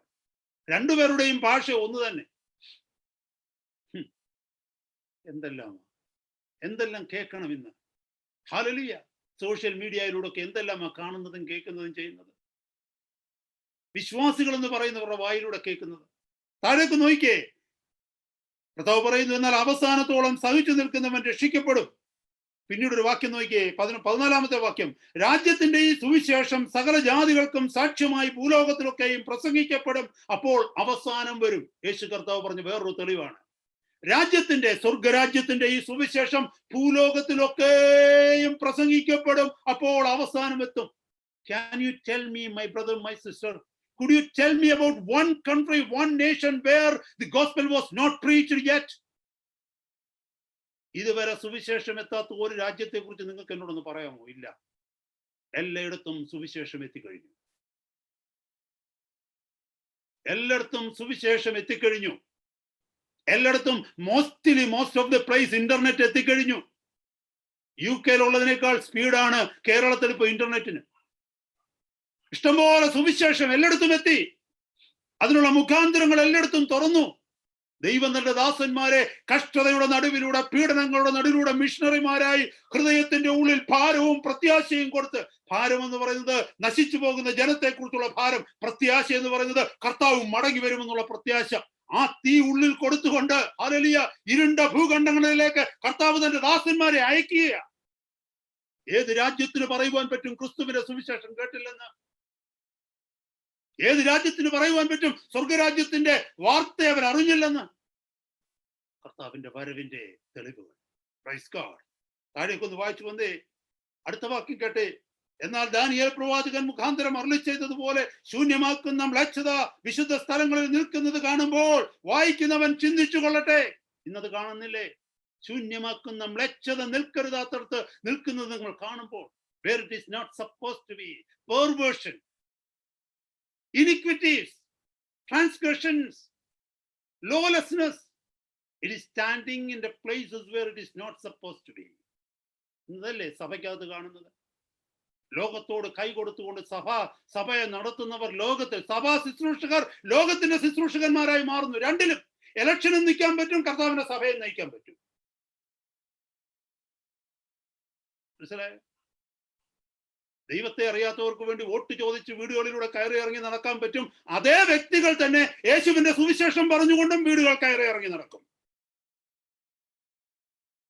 ശൂന്യമാക്കുന്ന മ്ലേച്ഛത നിൽക്കരുതാത്തടത്ത് നിൽക്കുന്നത് കാണുമ്പോൾ വായിക്കുന്നവൻ, ഈ സുവിശേഷം വായിക്കുന്നവൻ ചിന്തിച്ചു കൊള്ളട്ടെ, യേശുവിന്റെ വരവായിരിക്കുന്നുവെന്ന്. ഓർത്തു നോക്ക് എന്തൊക്കെയാ. ഹല്ലേലൂയ. രാഷ്ട്രീയക്കാരെ വിളിച്ചിട്ട് സഭായോഗങ്ങൾ ഉദ്ഘാടനം ചെയ്യിപ്പിക്കുക, കൺവെൻഷനുകൾ ഉദ്ഘാടനം ചെയ്യിപ്പിക്കുക. ശൂന്യമാക്കുന്ന മ്ലേച്ഛത നിൽക്കരുതാത്തടത്ത് യേശുവിരിക്കുന്നിടത്ത് ലോകം കടന്നു വരുന്നു. സർവശക്തനായ ദൈവം സഭയെ നയിക്കേണ്ടിയിടത്ത് കർത്താവിനെ അറിയാത്ത ലോകക്കാരൻ കടന്നു വന്ന് നീതിന്യായം നടത്തുന്നു. സഭകൾ തമ്മിലുള്ള പ്രശ്നങ്ങൾക്ക് ഒത്തുതീർപ്പ് വരുത്തുന്നവൻ നിരീശ്വരവാദിയായിട്ടുള്ള ന്യായാധിപൻ. ശൂന്യമാക്കുന്ന മ്ലേച്ഛത നിൽക്കരുതാത്തടത്ത് നിൽക്കുന്നു. യേശുവിന്റെ വരവ് മറന്നു പോകരുത് സഹോദരങ്ങളെ. ഇതൊക്കെ കാണുമ്പോൾ ഓർക്കുക, നിന്റെ പ്രത്യാശ വർദ്ധിക്കണം. എന്റെ കർത്താവ് വരാറായി. എന്റെ കർത്താവ് പറഞ്ഞത് വള്ളി പുള്ളി വിടാതെ സംഭവിക്കുന്നു. Praise God. താഴേക്ക് നോക്കിയേ, വീടിന്മേലിരിക്കുന്നവർ അതൊക്കെ അങ്ങോട്ട് വായിച്ചിട്ട്, അക്കാലത്ത് ഗർഭിണികൾക്കും മുല കുടിപ്പിക്കുന്നവർക്കും അയ്യോ കഷ്ടം. താഴേക്ക് വന്നിട്ട്, എനിക്കെല്ലാം വായിക്കാൻ സമയമല്ല, നിങ്ങളൊന്ന് വായിക്കണം. കഴിയുമെങ്കിൽ 24-ാമത്തെ വാക്യം നോക്കിക്കേ, അല്ല 23-ാമത്തെ വാക്യം ഒന്ന് നോക്കിക്കേ. അന്ന് ആരാനും നിങ്ങളോട് ഇതാ ക്രിസ്തു ഇവിടെ എന്നും അല്ല അവിടെ എന്നും പറഞ്ഞാൽ വിശ്വസിക്കരുത്. കള്ളക്രിസ്തുക്കളും കള്ളപ്രവാചകന്മാരും എഴുന്നേറ്റ് കഴിയുമെങ്കിൽ വൃതന്മാരെ തെറ്റിക്കുവാനായി. വൃതന്മാരെ, the elect, even the elect may be deceived. The elect എന്ന് പറഞ്ഞാൽ എന്താണെന്നറിയാമോ? The one who is set apart by the Lord. കർത്താവിന് വേണ്ടി വേർതിരിക്കപ്പെട്ട ഇലക്ട്, അവരെ പോലും തെറ്റിക്കുവാൻ അത്ഭുതങ്ങളും അടയാളങ്ങളും ചെയ്യും. ഇന്ന് പെന്തിക്കോസുകാർക്ക് വേണ്ടത് അത്ഭുതങ്ങളും അടയാളങ്ങളും മാത്രം മതി, അല്ലേ? ഒരുത്തനൊരു അത്ഭുതമോ അടയാളമോ കാണിച്ചു കഴിഞ്ഞാൽ അത് മാജിക്കുകാരനായാലും കുഴപ്പമൊന്നുമില്ല, യേശുവിന്റെ നാമം ഒന്ന് പറഞ്ഞാൽ മതി, അവിടെ കമണ്ണ് വീഴും. അവൻ പറയുന്നതെല്ലാം ഏറ്റെടുക്കും. വീടെല്ലാം വിറ്റിട്ട് ഇവിടെ പോകാൻ പറഞ്ഞു കഴിഞ്ഞാൽ അവൻ വിറ്റിട്ട് ഇവിടെ പോകും. കാരണം ദൈവത്തിന്റെ വചനമാണെന്ന് കരുതും, ദൈവത്തിന്റെ ആലോചനയാണെന്ന് കരുതും. കാരണം ഒരു അത്ഭുതവും അടയാളവും കണ്ടല്ലോ. ഇവിടെ എഴുതിയിരിക്കുന്ന വാക്ക് നോക്കിയേ, കഴിയുമെങ്കിൽ വൃതന്മാരെയും തെറ്റിക്കുവാനായി വലിയ അടയാളങ്ങളും അത്ഭുതങ്ങളും കാണിക്കും. എന്നിട്ട് കർത്താവ് പറയുകയാണ് 25-ാമത്തെ വാക്യം, ഓർത്തുകൊള്ളുവിൻ, ഞാൻ മുമ്പ് കൂട്ടി നിങ്ങളോട് പറഞ്ഞിരിക്കുന്നു. What a great warning it was. It is not something happening all of a sudden. No, the Lord has pre-warned us. He has warned us in advance. കർത്താവ് പറഞ്ഞു, ഞാൻ നിങ്ങളോട് മുമ്പ് കൂട്ടി പറയുകയാണ്. Praise God. ഇനി ഞാനൊരു ഉത്തരം പറയാം. മുമ്പേ പറഞ്ഞല്ലോ, ദൈവത്തിന്റെ സഭ കഷ്ടതകളിലൂടെ കടന്നു പോകുമോ അതോ കഷ്ടത വരുന്നതിന് മുമ്പ് ദൈവസഭ എടുക്കുമോ? ഒത്തിരി പേര് പഠിപ്പിക്കുന്നുണ്ട് ദൈവത്തിന്റെ സഭ ഉപദ്രവങ്ങളിലൂടെ കടന്നു പോകത്തില്ലെന്ന്. ഉപദ്രവങ്ങൾ ഉണ്ടാകുന്നതിന് മുമ്പേ, സഭയുടെ മേൽ ഉപദ്രവങ്ങൾ ഉണ്ടാകുന്നതിന് മുമ്പേ കർത്താവ് രഹസ്യമായി വന്ന് സഭയെ എടുത്തുകൊണ്ട് പോകുമെന്ന് പഠിപ്പിക്കുന്ന ഒത്തിരി പേരുണ്ട്. ഈവൻ ചില റിഡീംഡ് ചർച്ചസിൽ നമ്മുടെ നാട്ടിൽ പോലും അത് പഠിപ്പിക്കുന്നുണ്ട്. വലിയ സീനിയർ ആയിട്ടുള്ള ദൈവദാസന്മാർ അത് പഠിപ്പിക്കുന്നുണ്ട്. എന്നാൽ ഒരു കാര്യം, ഞാൻ പഠിച്ചിടത്തോളം, ഞാൻ അതിനെക്കുറിച്ച് പഠിക്കുവാൻ ശ്രമിച്ചിടത്തോളം, ദൈവവചനത്തിൽ എങ്ങും തന്നെ ഉപദ്രവത്തിന് മുമ്പ് സഭ എടുക്കപ്പെടുമെന്നൊരു വചനമില്ല. എന്നാൽ വളരെ വ്യക്തമായി ദൈവത്തിന്റെ വചനത്തിൽ യേശു കർത്താവ് പറഞ്ഞിരിക്കുന്നു, ഉപദ്രവങ്ങളിലൂടെ സഭ കടന്നു പോകേണ്ടി വരുമെന്ന്. ഞാൻ മുമ്പേ പറഞ്ഞല്ലോ, മനുഷ്യൻ പറയുന്നതല്ല കേൾക്കണം. It's A doctrine of man. It is the doctrine of man that the church is going to be raptured before the tribulation. It is the doctrine of man. It is not a doctrine of the Lord. എന്താ കർത്താവ് പറഞ്ഞിരിക്കുന്ന doctrine? 29-ാമത്തെ വാക്യം ഒന്ന് വായിച്ച ഇംഗ്ലീഷിൽ. Immediately after the tribulation of those days. Immediately after the tribulation of those days. ഇപ്പൊ ഇത്രയും പറഞ്ഞില്ലേ, ഈ നാളുകൾ ചുരുങ്ങാതിരിക്കുന്നതിനെ കുറിച്ച് ലോകാരംഭം മുതൽ 21-ാമത്തെ വാക്യത്തിൽ പറയുന്നു, ലോകാരംഭം മുതൽ ഇന്ന് വരെയും സംഭവിച്ചിട്ടില്ലാത്തതും ഇനിമേൽ സംഭവിക്കാത്തതുമായ വലിയ കഷ്ടമൊന്നുണ്ടാകും. ഒരിക്കലും കണ്ടിട്ടില്ലാത്ത, ചരിത്രം കേട്ടിട്ടില്ലാത്ത afflictions and sufferings and torturing and persecutions and everything would happen in those days for the sake of the Lord upon the church. ഇന്ന് ഓർത്തു നോക്ക്. ഹല്ലേലൂയ. UK-യിൽ നമ്മൾ കഷ്ടം അനുഭവിക്കുന്നില്ലായിരിക്കാം, എന്നാൽ സിറിയയിൽ ദൈവജനം കഷ്ടം അനുഭവിക്കുന്നു, അഫ്ഗാനിസ്ഥാനിൽ ദൈവജനം കഷ്ടം അനുഭവിക്കുന്നു. അത് ദൈവസഭയാ, ഗ്ലോബലായിട്ടുള്ള ഒരു ചർച്ചാണ്. എപ്പോഴും ഓർക്കണം, ഇവിടെ നമ്മൾ കഷ്ടം അനുഭവിക്കുന്നില്ലെങ്കിൽ നമ്മൾ ഒരു രീതിയിലല്ലേ മറ്റൊരു രീതിയിൽ കഷ്ടം അനുഭവിക്കുന്നുണ്ടാകാം. ദൈവത്തിന്റെ സഭ മറ്റൊരു ഭാഗത്ത്. സഭ എന്ന് പറഞ്ഞിട്ട് physical body of Jesus Christ. Think this way my brothers and my sisters. ഇത് മനസ്സിലാകണമെങ്കിൽ ഒരു സ്മോൾ ഇല്ലുസ്ട്രേഷൻ നമുക്ക് മതി. 1 കൊരിന്ത്യർ 12-ാം അധ്യായത്തിൽ ദൈവസഭയെ ഒരു മനുഷ്യന്റെ ശരീരമായി ഉപമിച്ചിരിക്കുന്നു.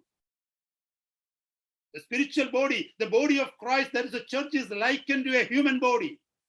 Compared to a human body where the body has got so many organs and members in it. അപ്പോൾ അതൊരു human body പോലെ നോക്കിയാൽ മതി. അപ്പോൾ look into my body. എന്റെ ബോഡിയിലേക്ക് നിങ്ങൾ നോക്കിയേ. My body has so many members. A few members there which has got different roles in my body, right? അപ്പൊ കർത്താവിന്റെ ശരീരം എന്ന് പറഞ്ഞ global church, the corporate church, the big church. I am not talking about a local church. Global church of Christ, the church which is being built by the Lord. ആ church വലിയൊരു ചർച്ച. അതിന്റെ അവയവങ്ങളെ ലോകത്തിൽ പലയിടത്താണ്. അപ്പൊ ഒരവയവം കഷ്ടം അനുഭവിക്കുകയാണ് സിറിയയില്. ഒരു പക്ഷെ അത് കൈയായിരിക്കാം, അല്ലെ കാലായിരിക്കാം, അല്ലെ ശരീരത്തിന്റെ മറ്റേതെങ്കിലും. Imagine that way. സോ സഭ കഷ്ടതയിലൂടെ കടന്നുപോയിക്കൊണ്ടിരിക്കുക. നോർത്ത് ഇന്ത്യയിൽ കഷ്ടം അനുഭവിക്കുന്നു. യേശുവിന്റെ നാമത്തിന് വേണ്ടി അനേകരെ കൊല്ലുന്നു. സഹോദരങ്ങള് അല്ലെ കാട്ടിലേക്ക് ഓടിപ്പോകുന്നു. ഒറീസയില്, സിറിയയിൽ നോക്കിയേ, നോർത്ത് കൊറിയയിൽ നോക്കിയേ സഹോദരങ്ങളെ. അപ്പൊ ദൈവസഭ കഷ്ടതയിലൂടെ കടന്നുപോയിക്കൊണ്ടിരിക്കുക. ഇന്നും കഴിഞ്ഞ നൂറ്റാണ്ടുകളിലും കടന്നുപോയിക്കൊണ്ടിരിക്കുന്നു. എത്രയോ പേർക്ക് വിശ്വാസ ശോധന വന്നു. ടെററിസ്റ്റുകൾ, ഐസിസ് ഒക്കെ കഴുത്ത് കണ്ടിക്കുന്ന പടങ്ങളും ചിത്രങ്ങളും ഒക്കെ മീഡിയകളിലൊക്കെ വന്നിട്ടില്ലേ കഴിഞ്ഞ ദിവസങ്ങളിൽ, കഴിഞ്ഞ നാളുകളിൽ? ഇന്നും അവർ ത്രട്ടല്ലേ പലർക്കും. ക്രിസ്ത്യാനി എന്ന് പറയുവാൻ പേടിക്കുകയാണ് പല രാജ്യങ്ങളും മനുഷ്യർ. എന്താ? സഭ പീഡനത്തിലൂടെ കടന്നു പോവുകയാണ്. ആരാ പറഞ്ഞത് സഭ കടന്നു പോകത്തില്ലെന്ന്? താഴേക്ക് വായിച്ചു വന്നേ, ലോകാരംഭം മുതൽ ഇന്ന് വരെ സംഭവിച്ചിട്ടില്ലാത്ത സകലതും അന്ന് സംഭവിക്കും എന്ന് പറഞ്ഞിട്ടാണ് 29-ാമത്തെ വാക്യം പറയുന്നു, ആ കാലത്തിലെ കഷ്ടം കഴിഞ്ഞ ഉടനെ സൂര്യൻ ഇരുട്ടുപോകും, ചന്ദ്രൻ പ്രകാശം കൊടുക്കാതിരിക്കും, നക്ഷത്രങ്ങൾ ആകാശത്തു നിന്ന് വീഴും, ആകാശത്തിലെ ശക്തികൾ ഇളകിപ്പോകും, അപ്പോൾ മനുഷ്യപുത്രന്റെ അടയാളം ആകാശത്ത് വിളങ്ങും. പീഡനങ്ങളിലൂടെ സഭയെ ദൈവം സഭ കടന്നു പോകുമ്പോൾ, ഹല്ലേലൂയ, അതിന്റെ അവസാനം വരുമ്പോൾ നോക്കിക്കോ, അപ്പോൾ ഈ കഷ്ടതകളിലൂടെ കടന്നു പോകുന്ന സഭ, അതിനുശേഷം പറയുകയാണ്, ആ കാലത്തിലെ കഷ്ടം കഴിഞ്ഞ ഉടനെ, ഈ ഭൂമിയിൽ സഭ കടന്നു പോകുന്ന കഷ്ടങ്ങൾ കഴിഞ്ഞ ഉടനെ സൂര്യൻ ഇരുണ്ടുപോകും, ചന്ദ്രൻ പ്രകാശം കൊടുക്കാതിരിക്കും, നക്ഷത്രങ്ങൾ ആകാശത്ത് നിന്ന് വീഴും. ഞാനൊരു കാര്യം ചോദിക്കട്ടെ, ഈ കഷ്ടതയ്ക്ക് മുമ്പ് കർത്താവ് വരുന്നെങ്കിൽ ഒരൊറ്റ നക്ഷത്രം വീണാ പോരാ, ഈ ഭൂമി മുഴുവൻ പോകത്തില്ലേ? എന്താ അങ്ങനെ ചിന്തിക്കാതെ?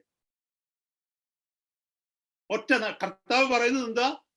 കർത്താവ് വരുന്ന സമയത്ത് സംഭവിക്കുന്ന നക്ഷത്രങ്ങൾ ആകാശത്തു നിന്ന് വീഴുമെന്ന് അല്ലേ? അപ്പൊ കർത്താവ് സഭയെ എടുത്തോണ്ട് അങ്ങ് പോയെന്ന് വെച്ചു, അപ്പൊ നക്ഷത്രം ഇങ്ങനെ വീണ് കഴിഞ്ഞ് പിന്നെ ഈ ഭൂമി ഉണ്ടോ? നമ്മൾ എന്താ നക്ഷത്രം വേണ്ട, ഒരു ചെറിയൊരു ഉൽക്ക മതി ഭൂമി മുഴുവനും ഭസ്മമായി പോകാൻ. ഇവിടെ ശ്രദ്ധിച്ചു നോക്കിയ സഹോദരങ്ങളെ, immediately after the tribulation of those days shall the sun be darkened and the moon shall not give her light and the stars shall fall from heaven and the powers of the heaven shall be shaken, and then shall appear the sign of the Son of Man in heaven, and then shall all the tribes of the earth mourn, and they shall see the Son of Man coming in the clouds of heaven with power and great glory. മനസ്സിലായ സഹോദരങ്ങളെ? Hallelujah. അപ്പോൾ മനുഷ്യപുത്രന്റെ അടയാളം ആകാശത്ത് വിളങ്ങും. അന്ന് ഭൂമിയിലെ സകല ഗോത്രങ്ങളും പ്രലാപിച്ചുകൊണ്ട് മനുഷ്യപുത്രൻ ആകാശത്തിന്റെ മേഘങ്ങളിൽ മഹാശക്തിയോടും തേജസ്സോടും കൂടെ വരുന്നത് കാണും. അടുത്ത വാക്യം നോക്കിയേ, സഭയെ എടുക്കുന്നത്. അടുത്ത വാക്യം, അവൻ തന്റെ ദൂതന്മാരെ മഹാകാഹളധ്വനിയോടുകൂടെ അയക്കും, അവർ തന്റെ വൃതന്മാരെ ആകാശത്തിന്റെ ആറുതി വരെയും 4 ദിക്കിൽ നിന്നും കൂട്ടിച്ചേർക്കും. ഇതിൽ കൂടുതൽ എന്തുവാ തെളിവ്? ഇതിൽ കൂടുതൽ എന്താ തെളിവ്? ഇംഗ്ലീഷിൽ എഴുതിയിരിക്കുന്നു, and he shall send his angels with a great sound of trumpet, and they shall gather together his elect from the 4 winds, from one end of heaven to the other. Praise the Lord. എന്നെ കേൾക്കുന്ന ദൈവമക്കളെ, ഇതെന്തിനാ പറഞ്ഞതെന്ന് ചോദിച്ചാൽ, സഭ ഉപദ്രവകാലത്തിലൂടെ ഇന്ന് കടന്നു പോയിക്കൊണ്ടിരിക്കുകയാണ്. നമ്മൾ സഭയ്ക്കകത്താണ്. മൗണ്ട് ചർച്ച് കാർഡിഫ് ഉപദ്രവത്തിലൂടെ കടന്നു പോകുന്നില്ലെന്ന് കരുതി ദൈവസഭ കടന്നു പോകുന്നില്ലെന്ന് കരുതരുത്. ദൈവസഭ എന്ന് പറഞ്ഞാൽ it's A global church. One part or the other part of that body is going through tribulations, afflictions and struggles. ഞാൻ വേഗം മുന്നോട്ട് പോകട്ടെ. ഹല്ലേലൂയ. ഇവിടെ എന്താ നമ്മൾ മനസ്സിലാക്കേണ്ടത്? ഈ 24-ാമത്തെ അധ്യായം കഴിഞ്ഞ് താഴേക്ക് വരുമ്പോൾ 25-ാമത്തെ അധ്യായത്തിൽ ചാപ്റ്റർ 25-ൽ കർത്താവ് ഒരു ഉപമ പറയുന്നുണ്ട്. 10 കന്യകമാരുടെ ഉപമ, മണവാളനെ കാത്തിരിക്കുന്ന 10 കന്യകമാരുടെ ഉപമ. ശ്രദ്ധിക്കണമേ, അത് സഭയെക്കുറിച്ചാണ് പറയുന്നത്.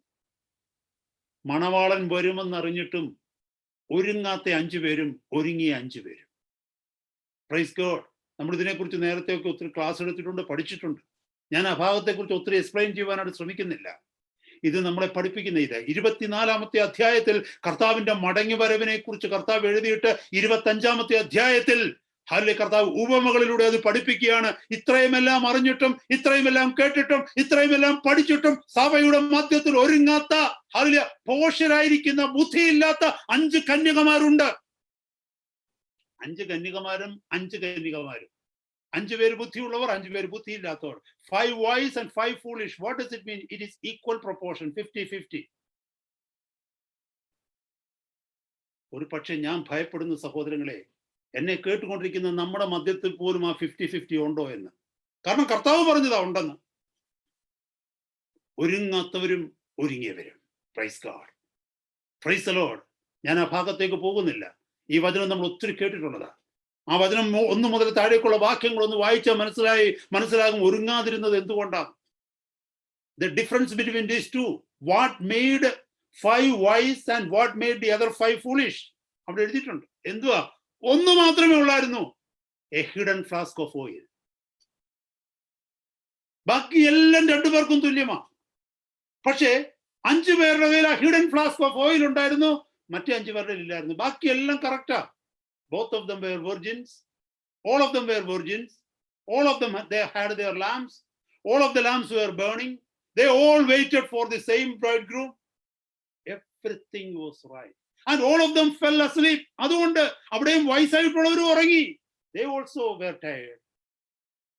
എല്ലാം കറക്റ്റാ, സഭയിൽ എല്ലാം കറക്റ്റാ. പക്ഷെ ഒരു വ്യത്യാസം, ചിലരുടെ കയ്യിൽ ഒരു ഹിഡൻ ഫ്ലാസ്ക് ഓഫ് ഓയിൽ ഉണ്ട്, മറ്റുള്ളവർ കാണാത്ത ഒരു ഹിഡൻ ഫ്ലാസ്ക് ഓഫ് ഓയിൽ, അകത്ത് വെച്ചിരിക്കുന്ന എണ്ണ.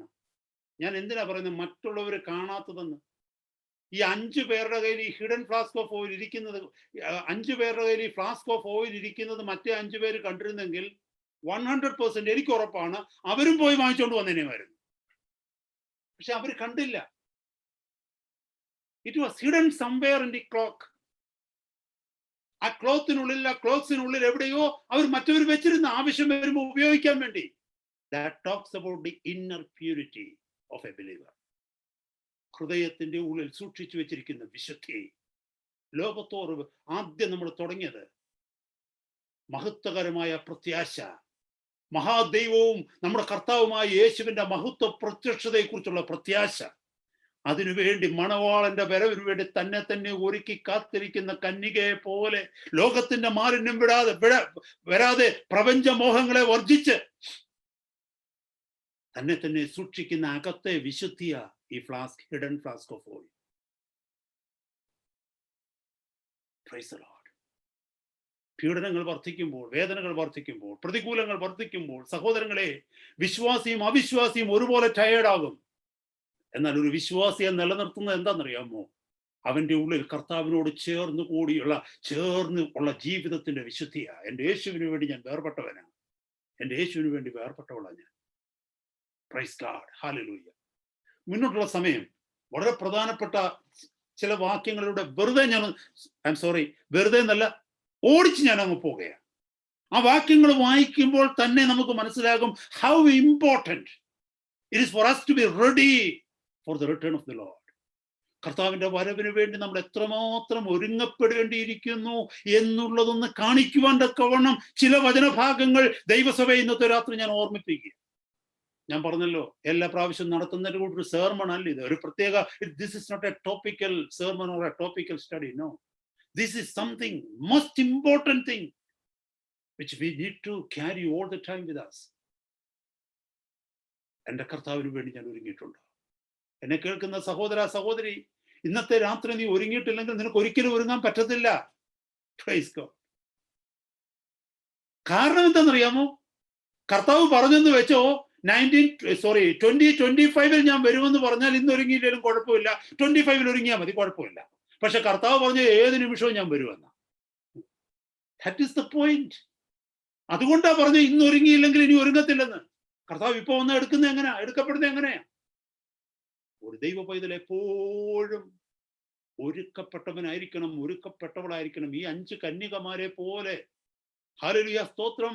മണവാളൻ താമസിച്ചാലും ശരി, മണവാളൻ നേരത്തെ വന്നാലും ശരി, അവരൊരുങ്ങിയിരിക്കുക. അവരുടെ ഓയിലുണ്ട്, അവർക്ക് പേടിക്കേണ്ട കാര്യമില്ല. They are ready to receive the bridegroom. Praise God. ഒരു വാക്യം, ആദ്യത്തെ വാക്യം ഞാൻ എടുക്കാൻ ആഗ്രഹിക്കുന്ന അപ്പോസ്തല പ്രവൃത്തി 1:11. നമ്മൾ ആദ്യം കേട്ടല്ലോ ഒരു വചനം. കർത്താവ് പറഞ്ഞു, ഞാൻ പോയതുപോലെ മടങ്ങി വരുമെന്ന്. നിങ്ങൾക്ക് വേണ്ടി ഒരു സ്ഥലം ഒരുക്കുവാൻ പോകുന്നു. യോഹന്നാന്റെ സുവിശേഷം 14:1-2 വാക്യങ്ങൾ നമ്മൾ കേട്ടു. ഞാൻ പോകുന്നത് പോലെ തന്നെ മടങ്ങി വരും. എന്തിന്? ഞാൻ നിങ്ങൾക്ക് വേണ്ടി സ്ഥലമൊരുക്കുവാൻ പോകുന്നു. ഇല്ലെങ്കിൽ, അവിടെ പറയുന്നുണ്ട്, എൻ്റെ പിതാവിന്റെ ഭവനത്തിൽ അനേക വാസസ്ഥലങ്ങളുണ്ട്, ഇല്ലെങ്കിൽ ഞാൻ നിങ്ങളോട് പറയുമായിരുന്നു എന്ന് പറഞ്ഞാൽ അവിടെ ഇല്ലെന്ന് പറഞ്ഞേനെമായിരുന്നു. ഇപ്പൊ ഉണ്ടെന്നാ ഞാൻ പറയുന്നത്. So many mansions. Hallelujah. This is not something, which ഇത് ഡെക്കറേറ്റീവ് വേർഡ്സ് ആയിട്ട് ആരും കാണരുത് കേട്ടോ, അല്ലെ സിംബോളിക് മീനിങ് ആണ്. This is something very real. കർത്താവ് പറഞ്ഞത് അനേക വാസസ്ഥലങ്ങളുണ്ട്, ഇല്ലെങ്കിൽ ഞാൻ നിങ്ങളോട് പറയുമായിരുന്നു എന്ന് പറഞ്ഞ what is more plain than that? It is there. They are there. Those mansions are there. Otherwise the Lord would have told us that no, it is not there.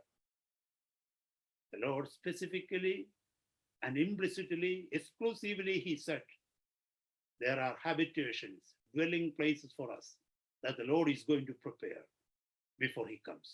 Once those places are ready, the Lord will come. അത് നമ്മളെ ഓർമ്മിപ്പിക്കുക.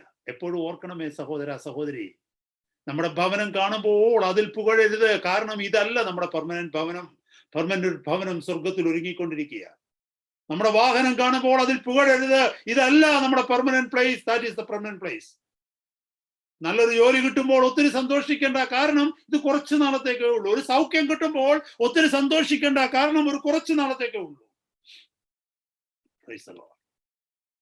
മക്കളുടെയൊക്കെ വിവാഹമൊക്കെ കഴിഞ്ഞ് പെൺകുട്ടികളെയൊക്കെ വിവാഹം കഴിപ്പിച്ചൊക്കെ വിട്ട് കഴിയുമ്പോൾ നമ്മൾ വിചാരിക്കും ഇനി റിട്ടയർമെന്റ് ലൈഫ് ആ സന്തോഷിക്കാമെന്ന്. No, wait a minute.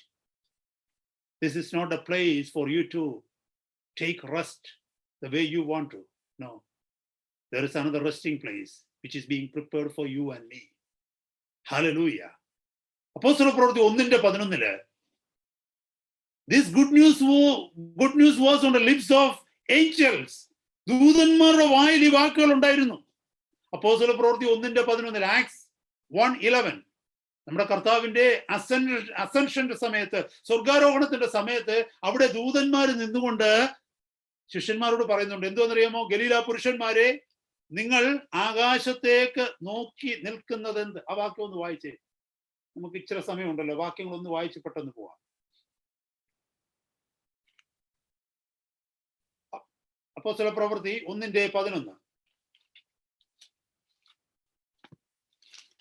Galilee പുരുഷന്മാരെ, നിങ്ങൾ ആകാശത്തേക്ക് നോക്കി നിൽക്കുന്നത്, നിങ്ങളെ വിട്ട് സ്വർഗാരോഹണം ചെയ്ത യേശുവിനെ സ്വർഗത്തിലേക്ക് പോകുന്നവനായി നിങ്ങൾ കണ്ടതുപോലെ തന്നെ അവൻ വീണ്ടും വരും. ദൂതന്മാർ പറഞ്ഞ വാക്കാ, മറന്നു പോകരുത്. ഞാനതൊന്നും എക്സ്പ്ലെയിൻ ചെയ്യുന്നില്ല, സമയമില്ലാത്തത് കൊണ്ട്. അടുത്തത് ഫിലിപ്പിയ ലേഖനം 3:20-21 അവിടെ എഴുതിയിരിക്കുന്നു, അപ്പോസ്തലൻ പറഞ്ഞിരിക്കുന്നു, നമ്മുടെ പൗരത്വം സ്വർഗത്തിലാണുള്ളത്. നമുക്കൊരു വലിയ പ്രത്യാശയുണ്ട്. നമ്മുടെ കർത്താവായ യേശു ക്രിസ്തു സ്വർഗത്തിൽ നിന്ന് വരുമെന്ന് നമ്മൾ പ്രത്യാശിച്ചുകൊണ്ടിരിക്കുക, അല്ലേ? 2 പത്രോസ് 3-ാം അധ്യായത്തിലേക്കൊന്ന് വന്നേ.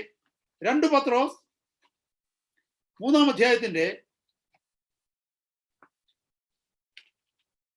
2 പത്രോസ് 3-ാം അധ്യായം 3-4 വാക്യങ്ങളൊന്ന് വായിച്ചേ. അവന്റെ ചിലർ ചോദിക്കുകയാണ്, അവന്റെ പ്രത്യക്ഷതയുടെ വാഗ്ദത്തം എവിടെ? പിതാക്കന്മാർ നിദ്ര കൊണ്ട ശേഷം സകലവും സൃഷ്ടിയുടെ ആരംഭത്തിൽ ഇരുന്നത് പോലെ തന്നെ ഇരിക്കുന്നു എന്ന് പറഞ്ഞ് സ്വന്തം മോഹങ്ങളെ അനുസരിച്ച് നടക്കുന്ന പരിഹാസികൾ പരിഹാസത്തോടെ അന്ത്യകാലത്ത് വരുമെന്ന് വിശേഷാൽ അറിഞ്ഞുകൊള്ളുവിൻ. അവന്റെ പ്രത്യക്ഷതയുടെ അടയാളം എവിടെയെന്ന് അതാ പറഞ്ഞ പിതാക്കന്മാര് നിദ്ര കൊണ്ടെന്ന്. എന്ന് പറഞ്ഞാൽ ഇത് പ്രസംഗിച്ചുകൊണ്ടിരുന്ന അപ്പച്ചന്മാരൊക്കെ മരിച്ചുപോയി, എന്നിട്ട് ഈ കർത്താവ് വന്നില്ലല്ലോ എന്നതിന്റെ അർത്ഥം. കുറെ കാലം കൊണ്ട് ഇത് കേൾക്കാൻ തുടങ്ങുന്നല്ലോ. യേശു കർത്താവ് വേഗം വരുന്നു. ഇത് പ്രസംഗിച്ച് അപ്പൂപ്പൻ പ്രസംഗിച്ചു, വല്യപ്പൻ പ്രസംഗിച്ചു, അപ്പൻ പ്രസംഗിച്ചു, ഇപ്പൊ മോനും പ്രസംഗിക്കുക. ചിലർ ചോദിക്കുന്ന ചോദ്യമാണ് ഇത്. ഇതുവരെയും കർത്താവ് വന്നില്ലല്ലോ. വചനം പറയുന്നു, അങ്ങനെ ചോദിക്കുന്ന പരിഹാസികൾ അന്ത്യകാലത്ത് വരുമെന്നറിയുക. 9-ാമത്തെ വാക്യം നിങ്ങളൊന്ന് വായിച്ച് അവർക്ക് കൊടുക്കുന്ന ഉത്തരമാത്. ചിലർ താമസമെന്ന് വിചാരിക്കുന്നത് പോലെ കർത്താവ് തന്റെ വാഗ്ദത്തം നിവർത്തിക്കുവാൻ താമസിക്കുന്നില്ല. ആരും നശിച്ചു പോകാതെ എല്ലാവരും മാനസാന്തരപ്പെടുവാൻ അവൻ ഇച്ഛിച്ച് നിങ്ങളോട് ദീർഘക്ഷമ കാണിക്കുന്നതേ ഉള്ളൂ. എന്നെ കേൾക്കുന്ന സഹോദരങ്ങളെ, കർത്താവിന്റെ വാഗ്ദത്തം അവിടുന്ന് താമസിപ്പിക്കുകയല്ല. ചിലർ കൂടെ രക്ഷിക്കപ്പെടുവാൻ ചിലർക്ക് അവർ അവസരം കൊടുക്കുക. 10-20 വർഷം മുമ്പ് കർത്താവ് വന്നിരുന്നെങ്കിൽ ഞാൻ നിത്യനരകത്തിൽ പോയിരുമായിരുന്നു. അങ്ങനെ നിങ്ങൾ ഓരോരുത്തരും. ഇപ്പൊ കർത്താവ് കുറച്ചുകൂടെ താമസിപ്പിച്ചത് എന്തുകൊണ്ടാ? എന്നെ കൂടെ നേടാനാ, നിങ്ങളെ കൂടെ നേടാനാ, ഈ ചോദിക്കുന്ന പരിഹാസിയെ കൂടെ നേടാൻ അവൻ അവസരം കൊടുക്കുക. കർത്താവിന്റെ വരവ് താമസിപ്പിച്ചിട്ട് 10-ാമത്തെ വാക്യം, കർത്താവിന്റെ ദിവസമോ കളനെ പോലെ വരും. അന്ന് ആകാശം കൊടുമുഴക്കത്തോടെ ഒഴിഞ്ഞു പോകും, മൂലപദാർത്ഥങ്ങൾ കത്തിയഴിയുകയും ഭൂമിയും അതിലുള്ള പണികളും വെന്തു പോവുകയും ചെയ്യും. സംഭവിക്കാൻ പോകുന്ന കാര്യമാണ്. So never think that the Lord is delaying his coming because he is going back from his promises. No. He delays it purposely to save some of you or some of us. Praise the Lord. Hallelujah. യൂദയുടെ പുസ്തകത്തിൽ 14-ാമത്തെ വാക്യത്തിൽ പറയുന്നു, ന്യായവിധിക്കായി ഒരുങ്ങിക്കൊണ്ട് കർത്താവ് കാഹളധ്വനിയോടുകൂടെ വരുന്നുണ്ട്. ഞാൻ ആ വാക്യത്തിലേക്കൊന്നും പോകുന്നില്ല. വെളിപ്പാട് പുസ്തകം 1-ാം അധ്യായത്തിലേക്കൊന്ന് വന്നേ. വെളിപാട് പുസ്തകം 1-ാം അധ്യായം 7-ാമത്തെ വാക്യം. Book of revelation chapter 1 verse 7.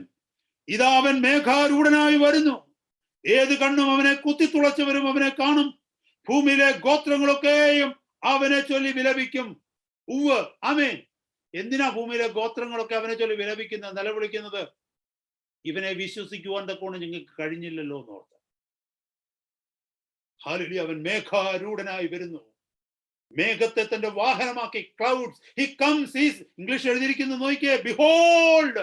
Behold എന്ന് പറഞ്ഞാൽ hearken, listen, look up. Behold, he is coming. He comes with the clouds, and every eye shall see him, and they also which pierced him, and all kindreds of earth shall wail because of him. Even so, amen. Hallelujah. ഒരു വാക്യം കൂടെ പറഞ്ഞ് ഞാനത് നിർത്തുകയാണ്. 22-ാമത്തെ അധ്യായത്തിലേക്ക് ഒന്ന് വന്നേ. വെളിപ്പാട് പുസ്തകം 22-ാമത്തെ അധ്യായം. വെളിപ്പാട് പുസ്തകം 22-ാം അധ്യായത്തിന്റെ 20-ാമത്തെ വാക്യം. ഏറ്റവും അവസാനിപ്പിക്കുക പുസ്തകം. വചനം എഴുതി നിർത്തുന്നു. ഇത് സാക്ഷീകരിക്കുന്നവൻ, അതായത് യേശു കർത്താവ്, ഇത് സാക്ഷീകരിക്കുന്നവൻ, അതെ, ഞാൻ വേഗം വരുന്നു എന്ന് അരുളി ചെയ്യുന്നു. ആമേൻ. കർത്താവായ യേശുവേ, വേഗം വരണമേ. ഇത് സാക്ഷീകരിക്കുന്നവൻ, the one who is testifying this. He who testifies these things says, surely I come quickly. എന്നെ കേൾക്കുന്ന സഹോദരങ്ങളെ, ഞാൻ ഈ വാക്കുകൾ എവിടെ നിർത്തുകയാണ്. ഏതാണ്ട് 1 മണിക്കൂർ നമ്മൾ കേട്ടു ഈ വചനം. ഒന്നും ഓർത്തില്ലെങ്കിലും ഇത് ഹൃദയത്തിൽ സംഗ്രഹിക്കുക. എൻ്റെ കർത്താവ് ഏത് നിമിഷവും വരും. അനേകർ നമ്മളെ വഞ്ചിക്കാൻ പല ഡോക്ടറിൻസ് പറയും, ഇപ്പോഴൊന്നും കർത്താവ് വരത്തില്ല, കാരണം ഇനിയും മഹോപദ്രവ കാലമുണ്ട്, അതിനുശേഷം പിടിച്ചു കിട്ടുന്ന കാലമുണ്ട്, ഒത്തിരി കാലങ്ങളുണ്ടെന്ന് പറയും. കാരണം എന്തിനാ ഇങ്ങനൊക്കെ പറഞ്ഞു കഴിയുമ്പോൾ നമ്മളങ്ങ് കൂൾ ഓഫ് ആകും. കർത്താവ് ഇപ്പോഴൊന്നും വരത്തില്ലല്ലോ. നോ, കർത്താവ് പറഞ്ഞു, ഞാൻ എപ്പോഴാ വരുന്നത് നിങ്ങൾക്ക് അറിയത്തില്ല. ഉപദ്രവകാലത്തിലൂടെ സഭ പൊയ്ക്കൊണ്ടിരിക്കുക. കർത്താവ് പറഞ്ഞിരിക്കുന്ന അടയാളങ്ങളൊക്കെ സംഭവിച്ചു. ഭൂലോകത്തിലൊക്കെയും ദൈവവചനം പ്രസംഗിക്കപ്പെട്ടു കഴിഞ്ഞു. Price the Lord. നമ്മുടെ കർത്താവ് ഏത് നിമിഷവും വരാം. ഒരു പക്ഷേ ആശീർവാദം പറഞ്ഞ് ഈ മെസ്സേജ് അവസാനിപ്പിക്കുന്നതിന് മുമ്പ് നമ്മുടെ കർത്താവിന്റെ കാഹളം ധരിച്ചേക്കാം. This is not to threaten you. This is not to scare you, but to warn you and me to be ready for the return of the Lord. കർത്താവിന്റെ വരവിന് വേണ്ടി നാം ഒരുങ്ങിയിരിപ്പാൻ ദൈവത്തിന്റെ പരിശുദ്ധാത്മാവ് നമ്മളെ ഓർമ്മിപ്പിക്കുന്നു.